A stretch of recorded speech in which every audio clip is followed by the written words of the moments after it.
Hello everyone, welcome back to America బాతఖాని. So ఇలా ముచ్చట ఏంది అంటే హోమ్ అప్లయన్స్ గురించి, స్పెసిఫిక్ గా ఒక కిచెన్ అప్లయన్స్ గురించి అనమాట. ఇప్పుడు నా దగ్గర మిక్సీ ఉంది, బ్లెండర్ ఉంది, ఎగ్ బాయిలర్ ఉంది, టోస్టర్ ఉంది, కానీ నా దగ్గర రెండే లేవు. ఒకటి అవెన్, ఇంకొకటి ఎయిర్ ఫ్రైయర్. ఈ మధ్య ఎక్కడ పోయినా సరే ప్రతి ఒక్కరు ఎయిర్ ఫ్రైయర్ గురించి మాట్లాడుతున్నారు. ఆల్మోస్ట్ 10 years అవుతుంది అది లాంచ్ చేసి, బట్ స్టార్టింగ్ అంత భూమి లేకుండే, బట్ ప్రతి ఒక్కరు ఇప్పుడు ఎయిర్ ఫ్రైయర్ వాడుతున్నారు అనమాట. సో అసలు ఎయిర్ ఫ్రైయర్ ఏంది, అది హెల్దీనా కాదా, ఎట్లుంటది, అండ్ మెయిన్ గా అన్బాక్సింగ్ వీడియో. సరేనా, లెట్స్ గో. ఆ బాక్స్ ఏరియా అనమాట. కొద్దిసేపు కూర్చొని బాతకానే పడదాం. అసలు ఎయిర్ ఫ్రైయర్ అంటే ఏంది? మనం యూజువల్గా లీటర్ ఆయిల్ వేసుకొని మనం చికెన్ ఫ్రై, మటన్ ఫ్రై, మళ్ళీ మంచూరియాలు, వడలు ఇవన్నీ వేసుకుంటా ఉంటాం కదా. సో లీటర్ ఆయిల్ మనం కన్జ్యూమ్ చేస్తూ ఉంటాం, అది హెల్తీగా బేసిక్గా. సో దానికి ఒక అడ్వాన్స్డ్ వర్జన్ అండ్ కొంచెం హెల్తీగా వర్జన్ ఎయిర్ ఫ్రైయర్ అనమాట. బేసిక్గా సేమ్ డీప్ ఫ్రై ఎట్లా చేస్తామో మనకి ఎయిర్ ఫ్రైయర్ లో కూడా అదే సేమ్ థింగ్ వస్తుంది, but zero oil are little oil. And ఇంకా కొంచెం బెటర్ గా అర్థమయ్యేటట్టు చెప్పాలి అని అంటే, ఇప్పుడు ఒక కన్వెక్షన్ అవెన్ ఉంది, దాంట్లో కూడా మనం బ్రెడ్ కానీ లేదంటే ఏదన్నా క్రొసాంట్ పెట్టినామనుకో చాలా క్రిస్పీ అవుతుంది, బట్ స్టిల్ డీప్ ఫ్రై అయ్యేంత క్రిస్పీగా కాదు. సో కొంచెం hybrid version of deep fry oil and convection oven అని చెప్పొచ్చు నేను. ఎయిర్ ఫ్రైయర్ ఇంట్రడ్యూస్ చేసి ఆల్మోస్ట్ 10 years అవుతుంది. స్టార్టింగ్ లో అంతగా హైప్ ఏం రాలే. ప్రాబబ్లీ కొత్తగా వచ్చిన దాంట్లో చాలా డిసడ్వాంటేజెస్ ఉంటాయి కదా, దాన్ని ఇంకా ఇంప్రూవ్ చేస్తూ ఉంటారు. ఇప్పుడు 10 years అవుతుంది. ఏ ఇంటికన్నా ప్రతి ఒక్కరి దగ్గర ఎయిర్ ఫ్రైయర్ ఉంది. సో నా దగ్గర లేదు, అవెన్ కూడా లేదు. సో కొందామని అనుకున్నా. ఇప్పుడు నేను తీసుకున్న అవెన్ లో కొంచెం అడ్వాన్స్ లెవెల్స్ వస్తుందేమో, ఇట్స్ ఓకే. నేను తీసుకున్న అవెన్ లో కొంచెం అడ్వాన్స్డ్ ఫీచర్స్ ఉన్నాయన్నమాట. సో అవి కూడా నేను క్లియర్ గా చెప్తా. ఇప్పుడు నన్ను అడిగిన దానికి అసలు ఎయిర్ ఫ్రైయర్ బెటర్ అయినా అసలు కొనొచ్చా అంటే, లీటర్ ఆయిల్ తీసుకొని దాన్ని డీప్ ఫ్రై చేసుకొని తినడం కంటే ఎంతో కొంత ఒక వార్మ్ ఎయిర్ తో క్రియేట్ అయ్యే క్రిస్పీ ఫుడ్ ఈజ్ బెటర్ కదా. సో నేనైతే డెఫినెట్ గా రికమెండ్ చేస్తాను, అందుకే నేను కొనుక్కున్నా కూడా. ఇక మన ఫాలోవర్స్ అయితే కొంతమంది సైంటిఫిక్ పోరగాలు కూడా ఉన్నారు. ఇక మెకానిజం ఏందక్క, ఎట్లయితుంది ఆ ఫుడ్ అంత క్రిస్పీగా ఎట్లయితుంది అని అడుగుతారు. సో వాళ్ళకి చెప్తున్నా. సో ఇప్పుడు ఒక బాస్కెట్ ఉంది, దాంట్లో ఫుడ్ పెడతావు, మొత్తం 360 degrees నుంచి ఆల్మోస్ట్ ఒక 400 degrees సెంటిగ్రేడ్ వరకు అంత హాట్ ఎయిర్ వస్తుంది. దానివల్ల ఫుడ్ అనేది క్రిస్పీ అవుతుంది. సో కొంచెం సిమిలర్ టు డీప్ ఫ్రై వస్తుంది అనమాట. దాని టేస్ట్ ఎట్లుంటుంది, నిజంగా డీప్ ఫ్రై చేసుకున్నట్టు ఉంటుందా అంటే నాకు కూడా తెలియదు. ట్రై చేద్దాము. ఇప్పుడు ఓపెన్ చేస్తా, ఓపెన్ చేసి చూద్దాము. నేనేం పెద్ద బ్రాండ్ ఏం కొనలేదు, బేసిక్ నార్మల్ బ్రాండ్. ఫస్ట్ చూద్దాం ఎట్లుంటుంది, ఏంది కదా అని చూద్దాము. ఒకవేళ బాగుంది, నచ్చుతుంది అని అంటే కొంచెం ఎక్కువ కాస్ట్ పెట్టి తీసుకోవచ్చు. సో అన్బాక్సింగ్ వీడియో స్టార్ట్ చేద్దాం, ఓకేనా. ఇది నేను వాల్మార్ట్ నుంచి ఆర్డర్ పెట్టుకున్నాను అనమాట. ఇంత పెద్ద ప్యాకేజ్ ఇచ్చిండ్రు, ఇంత పెద్దగా అయితే ఉండదు ఎయిర్ ఫ్రైయర్, అందుకే దర్జాగా కూర్చున్నది. లేదంటే అసలు సాహసం కూడా చేయకపోతున్నాను నేను.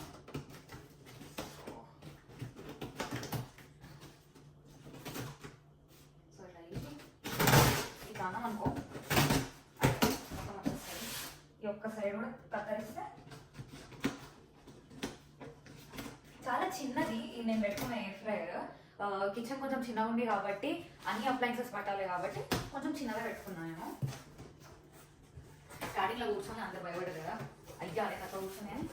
ఈరోజు చూస్తే ఇంత చిన్నగా ఉంది. సో దీనికి చుట్టూ మంచిగా డ్యామేజ్ కాకుండా బబుల్ ర్యాప్ వేసేసిండు.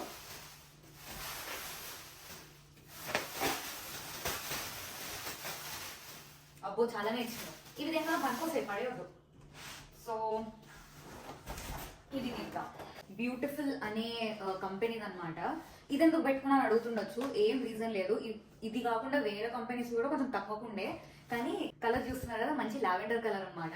సో ఈ ఒక కలరే కాదు, ఆల్మోస్ట్ ఒక 10 colors దాకా ఉండే. మంచి పేస్టల్ కలర్స్ ఉన్నాయి, వెరీ బ్యూటిఫుల్ కలర్స్. కలర్ కోసమే పెట్టుకున్నా, సో దట్ కొంచెం మొత్తం వైట్ కిచెన్ కాబట్టి పెడితే చాలా బ్యూటిఫుల్ అనిపిస్తుంది అని అనుకున్నా. ప్రతి అన్ని బ్లాకే ఉంటాయి కదా, ఒకటన్నా కొంచెం డిఫరెంట్ ఉండాలి, కొంచెం ఎలివేట్ అవుతుంది కిచెన్, జర చూస్తుంటే ముద్దుగా అనిపిస్తుంది. సో ఇలా దీని గురించి మాట్లాడాలనుకుంటే 3 count digital air fryer with parent pending turbo crisp technology. దాంట్లో కూడా ఏవో టెక్నాలజీస్ ఉంటాయి, మనకు అవన్నీ అవసరం లేదు. Perfect crisp and even cooking every time. నాకు తెలిసి దీని స్పెషాలిటీ ఇదే అనుకుంటా, టర్బో క్రిస్ప్ టెక్నాలజీ అని క్లియర్గా రాసినారు. And 75% less fat and space saving 3 count capacity. Almost 4 peopleకి సరిపోయేంత క్వాంటిటీ అయితే సర్వ్ చేసుకోవచ్చు అంట, కుక్ చేసుకోవచ్చు మనము. అండ్ మోర్ ఓవర్ ఇది టచ్. సో ఇప్పుడు మెల్లిగా దీన్ని ఓపెన్ చేద్దాం, ఓకేనా. కలర్ లావెండర్ అని పెట్టుకున్నా, ఎంత ఈజీగా మార్చిపోతుందో తెలియదు. సో ఓపెన్ చేయగానే మేడ్ సంథింగ్ బ్యూటిఫుల్ బాగా రాసింది కదా, ఎవరు ఇట్లా పెట్టారు. I think this is good packaging. ఇట్లా ఓపెన్ చేయగానే మంచిగా ఉంది చూడడానికి. ఓ చాలా ఇంపార్టెంట్ విషయమే చెప్పడం మర్చిపోయినా, ప్రైస్ ఇది $30 వచ్చింది అనమాట. నాకు కొంచెం కూపన్ తోని $26 వచ్చేసింది.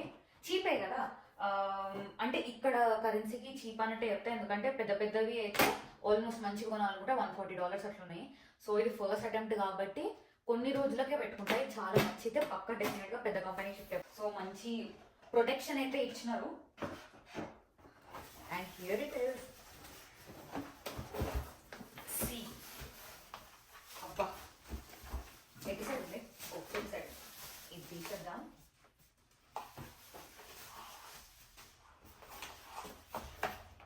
వావ్, ఎంత బ్యూటిఫుల్ ఉంది చూడు కలర్. సో ఆన్ చేసి చూద్దాము ఎట్లుంటది అనేది. సో ఇది ఒక్కసారి ఓపెన్ చేసి చూపిస్తా. ఓ సారీ, అది ఇష్టం ఉన్నట్టు ఉండదు. ఇక్కడ ఒక ప్లాస్టర్ ఉంది, ఈ టేప్ తీస్తే వస్తుంది. కింద పెట్టినా మళ్ళీ తీస్తా, నేనే కదా క్లీన్ చేయాలి ఎట్లయినా. ఓకే, ఓ ఇట్లా తీస్తే ఇది ఉంది. సో ఇందులో మనం ఫుడ్ పెట్టుకుంటాము అండ్ మొత్తం లోపల నుంచి మనకి ఎయిర్ వస్తుంది. మనకు ఒక మంచి మాన్యువల్ కూడా ఇచ్చిండు. కౌంటర్ టాప్ మీద పెట్టేద్దాం సో దట్ మొత్తం క్లియర్గా చూపిస్తాం. That is easy. సో ప్రస్తుతానికి ఎయిర్ ఫ్రైయర్ని ఈ కౌంటర్ టేబుల్ మీద పెట్టేసిన, మళ్ళీ ప్లేస్మెంట్ మారుస్తా. ఈజీగా చూపించచ్చు కాబట్టి ఇక్కడ పెట్టిన. సో మంచిగా బ్యూటిఫుల్ వాళ్ళది లోగో పెట్టేసిండు. దీనికి కాంట్రాస్ట్గా మంచి గోల్డ్ హ్యాండిల్ ఇచ్చిండు. ఇది బెస్ట్ 2 parts అని చెప్తాను నేనైతే. ఆన్ చేసి చూద్దాం. సౌండ్ విన్నారా? ఈ పవర్ బటన్ కనిపిస్తుంది కదా, కొట్టంగానే ఎయిర్ ఫ్రై అనే ఆప్షన్ ఉంది, రీహీట్ అనే ఆప్షన్ ఉంది, రోస్ట్ అండ్ బేక్. ఇప్పుడు అర్థమవుతుంది కదా నాకు అవెన్ ఎందుకు అవసరం లేదో. రీహీట్ ఆప్షన్ ఉంది, బేక్ ఆప్షన్ ఉంది, ఎయిర్ ఫ్రై అయితే ఇది వేసేస్తుంది, అండ్ ఆల్సో రోస్టింగ్ ఆప్షన్ కూడా ఉంది. సో నాకు అన్నీ కూడా ఇందులోనే వచ్చేస్తున్నాయి. సో ఐ థింక్ ఒక $30 పెట్టేస్తే నాకు ఇంకా పుర్సత్ అనుకుంటా. ఇప్పుడు ఒక ప్లేట్లో మంచిగా ఆస్పరాగస్ కట్ చేసుకొని నేను కొంచెం ఉప్పు అండ్ పెప్పర్ వేసేసుకున్నా. ఆల్సో మటన్ కూడా జస్ట్ 10 minutesలో కుక్ అయిపోతుందంట, ఐ హర్డ్ ఇట్. సో అన్నీ ట్రై చేద్దాం. I'm excited for baking. అసలు చెప్పాలంటే ఒక ప్రాపర్ కేక్ అవుతుందా అని నాకు ఎప్పటి నుంచో ఒక మంచి ప్రాపర్ కేక్ ట్రై చేయాలని ఉంది. పెడదాం, అమెరికా బాతఖానీలో అన్నీ పెడదాం. సో ఇప్పుడు నేను మళ్ళీ ఇది అంటే క్లోజ్ అయిపోతుంది. సో మళ్ళీ ఆన్ చేయాలి. సో పైన పెట్టుకోవడానికి అయితే పనికి వస్తుంది. ఇది ఓపెన్ చేస్తున్నా అండ్ ఇది ఇంకా మనకి ప్లేట్ లాగా, సో దట్ కింద ఏది ఖరాబ్ కాకుండా. సో దీని మీద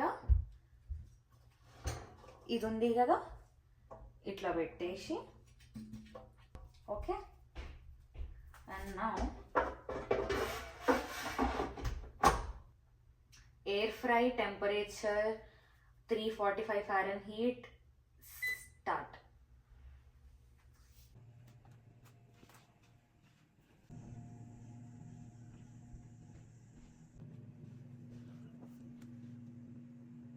సో లోపల చూపిస్తా అన్నా కదా, ఫస్ట్ అయితే ఆస్పరాగస్ చూపిస్తా. క్రిస్పీ అయ్యింది.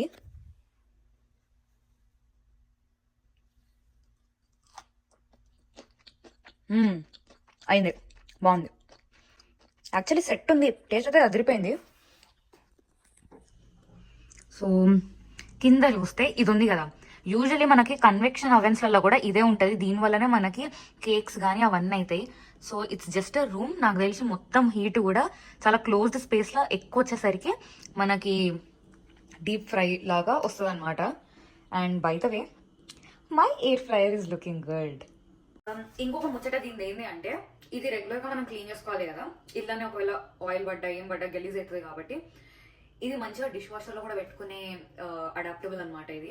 సో ఎక్కువ పీస్ వేసి బరబర తోమాల్సిన అవసరం లేదు. డిష్ వాషర్ వేసినాం అనుకో అది కడిగిపోతుంది. So dish washer safety good కదా. ఇంకొక క్లారిటీ ఇద్దాం అనుకుంటున్నా బిఫోర్ వైండింగ్ ఆఫ్.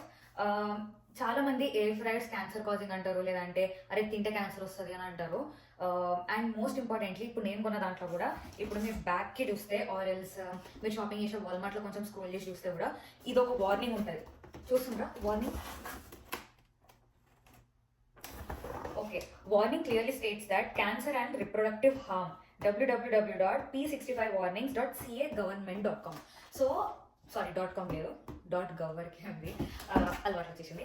సో ఇది ఏంటి అంటే ఇప్పుడు ఎయిర్ ఫ్రైయర్లా మనం వాడితే ఎయిర్ ఫ్రైయర్ క్యాన్సర్ ఇస్తుందా, లేదంటే అందులో కుక్ చేయడం వల్ల మనకు క్యాన్సర్ వస్తుందా, మరి ఈ వార్నింగ్ ఎందుకు అనే ప్రశ్నలు ప్రతి ఒక్కరికి ఉంటుంది. దానికి కూడా నేను క్లారిటీ ఇస్తాను. ఇప్పుడు మిడ్ 80s ఉన్నప్పుడు కాలిఫోర్నియా గవర్నమెంట్ ఒక రూల్ పాస్ చేసింది అనమాట. సో ఆ రూల్ ఇప్పటివరకు కంటిన్యూ అవుతుంది. అప్పట్లో ఒక 200 కెమికల్స్ క్యాన్సర్ కాజింగ్ కెమికల్స్ అన్నట్టు లిస్ట్ చేసినారు. ఇప్పుడు 200 కాస్త 900 కెమికల్స్ అయినాయి. సో అప్పుడు మిడ్ 80s ఉన్నప్పుడే 1980s వాళ్ళు ఏం చెప్పినా అంటే ఒక చిన్న డ్రాప్ కెమికల్ ఉన్నా సరే నువ్వు పక్క ప్రోడక్ట్ మీద నువ్వు ఈ లేబుల్ వేయాలి అని. ఆ లేబుల్ పేరు P65 వార్నింగ్. సో ఇది ఓన్లీ ఫుడ్ ఐటమ్స్ మీదనే ఉండదు. ఇప్పుడు ఒకవేళ మీరు అబ్జర్వ్ చేసి ఉంటే కొన్ని బ్యాక్ ప్యాక్స్ మీద కూడా ఉంటుంది. ఇప్పుడు బ్యాక్ ప్యాక్స్ వేసుకోవడం వల్ల మనకు క్యాన్సర్ వస్తుంది అంటే అట్లా కాదు. కానీ ఆ కొన్ని కెమికల్స్ అటువంటి 200-900 కెమికల్స్ అని చెప్తున్నా కదా, ఆ కెమికల్స్ వాడడం వల్ల జస్ట్ 1 డ్రాప్ వాడినా సరే వాళ్ళు 100% లేబుల్ వేయాలన్నమాట. యూజువల్గా మనం కొనేటప్పుడు కొంచెం నర్వస్ అయిపోతాం, అయ్యా ఇది లేబుల్ ఉందని. నిజంగా క్యాన్సర్ కాజింగ్ అయితే వీళ్ళు అమ్మరు బయట. అండ్ ఇట్లా ఓపెన్గా అప్రూవల్ కూడా రాదు వాళ్ళకి. అండ్ క్లియర్గా మీరు చూస్తే కూడా ఇక్కడ CA.government అంటే కాలిఫోర్నియా వాళ్ళకి అనమాట. ఇది ఇప్పుడు ఒక మాస్ ప్రొడక్షన్ చేస్తాం మనము. ఇప్పుడు ఎయిర్ ఫ్రైయర్ నేను మ్యానుఫ్యాక్చర్ చేస్తున్నా, ఒక 100 చేస్తా. కాలిఫోర్నియాకి సపరేట్గా లేబుల్ వేసి సపరేట్గా మ్యానుఫ్యాక్చర్ చేయలేము కదా. సో అందుకే మొత్తం ఒకటేసారి వేసి దానికి లేబుల్ వేసేస్తున్నారు అనమాట. అది వాళ్ళ స్టేట్లో చేసిన రూల్. అండ్ మోర్ ఓవర్ ఇప్పుడు మనం డీప్ ఫ్రై చేస్తే కూడా కొన్ని ఫుడ్స్కి కొన్ని ఆ 900 కెమికల్స్ ఒక 2-3 డ్రాప్స్ ఉన్నా సరే మనం రెగ్యులర్ తినే ఫుడ్లో కూడా ఉండే ఛాన్సెస్ ఉంటుంది. సో మనం ఎయిర్ ఫ్రైయర్ యూజ్ చేసినా చేయకపోయినా it's one and the same. So air fryer అనేది హార్మ్ఫుల్ ఏం కాదు. 10 years నుంచి వస్తుంది, చాలా మంది వాడుతున్నారు, మంచిదే, హెల్దీయే, లెస్ ఆయిల్, ఆల్మోస్ట్ 75% ఆయిల్ తక్కువ వాడుతున్నాము. సో ఏదో పరంగా కొంచెం హెల్దీ అనే చెప్తాను నేను. సో నేను కొంచెం రీసెర్చ్ చేసిన తర్వాత నాకు అర్థమైంది ఏంటి అంటే, సో ఆ కెమికల్ని మనం అవాయిడ్ చేయలేము. మనకు ఎన్ని కెమికల్స్ ఉన్నాయో తెలియదు, మొత్తం 900 ఉన్నాయంట. అట్లా అని చెప్పి ప్రతి ఒక్కటి మనం టెస్ట్ చేసి తినలేము కదా, తినక తప్పదు, తినాల్సిందే, ఎందుకంటే బతకాలే కాబట్టి. కానీ అవి తిన్నందుకు ఎంతో కొంత మన హెల్త్ అనేది మంచిగా హెల్దీగా ఉండాలి, మంచిగా మన బాడీ హెల్దీగా ఉండాలి అని అనుకుంటే fibre is very very important. Daily ఎంతో కొంత source of vegetables and fruits తీసుకుంటే మనకి ఇట్లాంటి మేజర్ రోగాలు అయితే రావు. అట్లీస్ట్ కొంచెం ప్రివెంట్ చేసుకుంటాం. ఏదో ఒక డీటాక్స్ కానీ, లేదంటే ఎర్లీ మార్నింగ్ బ్రేక్ఫాస్ట్ కొంచెం ఎక్కువ హెల్దియర్ కానీ, గుడ్ ఫ్యాట్ తీసుకోవడం, గుడ్ ఫైబర్ తీసుకోవడం అనేది చాలా ఇంపార్టెంట్. సో వాటి మీద కూడా వీడియోస్ చేద్దాము. సో ఇదన్నమాట ముచ్చట. సో ఎవరన్నా ఈ లేబుల్ గురించి కొంచెం ఎక్కువ సీరియస్ అయిపోతే మీ క్లారిటీ వచ్చింది కదా, what is the actual story behind it అని. సో ఇదన్నమాట. నేను కూడా ఫస్ట్ టైం చూడంగానే అయ్యో వీడేంటి ఇట్లా కంపెనీ కూడా కింద పెట్టేసిండు, క్యాన్సర్ అని ఇట్లా పెట్టినాక ఎవడుకుంటాడో అని అనుకున్నా. కానీ యాక్చువల్గా కూర్చొని నిజంగా ఆలోచిస్తే, ఒకసారి రీసెర్చ్ చేద్దామని కూర్చుంటే నాకు ఈ ముచ్చట తెలిసింది. ఇక ఈ బాతకాని తెలిసినప్పుడు మరి మీతో పంచుకోకపోతే ఎట్లా. సో అందుకే ఇది కూడా చెప్తున్నా. సో మంచిగా ఇన్ఫర్మేషన్ వచ్చింది అని అనుకుంటున్నా. నాకు తెలిసి దీన్ని ఇట్లానే తినేవచ్చు కూడా, ప్లేట్ కూడా పెట్టుకోవాల్సిన అవసరం లేదు. సో ఇక ఇంతే ముచ్చట ఎయిర్ ఫ్రైయర్ గురించి. హోప్ మీకు అంతా నెసెసరీ ఇన్ఫర్మేషన్ ఇచ్చినా అనుకుంటున్నా. నెక్స్ట్ ఇందులో రకరకాల డిషెస్ చేద్దాము. అన్నీ కూడా అమెరికా బాతకానిలా పెడతా. ఇన్స్టాగ్రామ్లో ఫాలో కొట్టుండ్రి, యూట్యూబ్లోనేమో సబ్స్క్రైబ్ కొట్టుండ్రి, లైక్ చేయండి, షేర్ చేయండి, జర్రా సపోర్ట్ ఇవ్వండి బై. ఓకేనా? సరే మరి ఉంటాం అలా.